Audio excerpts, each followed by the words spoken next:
Damas, les USA mènent une agression ouverte sur le sol syrien. Dossier, frappe des États-Unis et de leurs alliés contre la Syrie. 113, refusant de reconnaître que ses projets en Syrie sont un échec. Washington poursuit sa politique agressive dans ce pays, dans ce but, recours à de nouvelles manipulations, estime l'ambassadeur de ce pays proche oriental auprès de l'OIAC. Les États-Unis mènent une campagne agressive contre la Syrie, a déclaré mardi à La Haye le représentant permanent de la Syrie auprès de l'Organisation pour l'interdiction des armes chimiques, OIAC, Bassem Sabag. Les États-Unis essaient d'agir en dehors du cadre du droit international. Ils mènent une agression ouverte contre la Syrie et ce sur le sol syrien.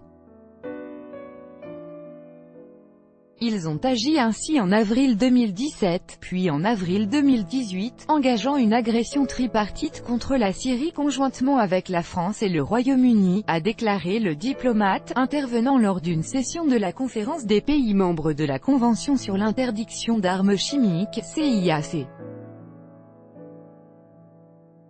Et d'ajouter que cette dernière agression était basée sur de fausses allégations non basées sur les résultats d'une enquête.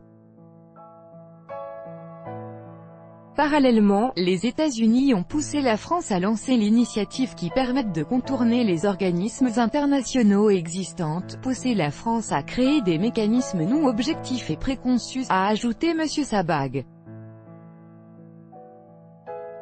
Il explique que lorsque les États-Unis ont réalisé qu'ils ne pourraient pas bénéficier du soutien nécessaire, ils ont eu le recours à de nouvelles manipulations et à une interprétation incorrecte de la CIAC.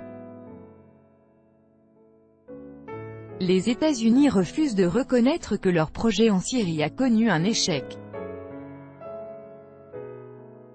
Ils poursuivent une campagne agressive contre la Syrie et exercent des pressions politiques et économiques afin d'imposer leur position aux autres pays, a-t-il conclu.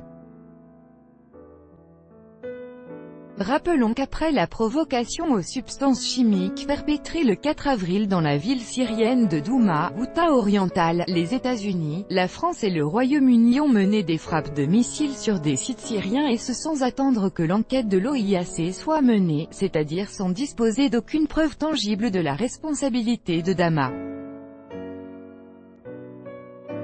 Dans leurs conclusions, ces pays se sont appuyés sur des vidéos publiées sur des sites et réseaux sociaux loyaux à l'opposition armée.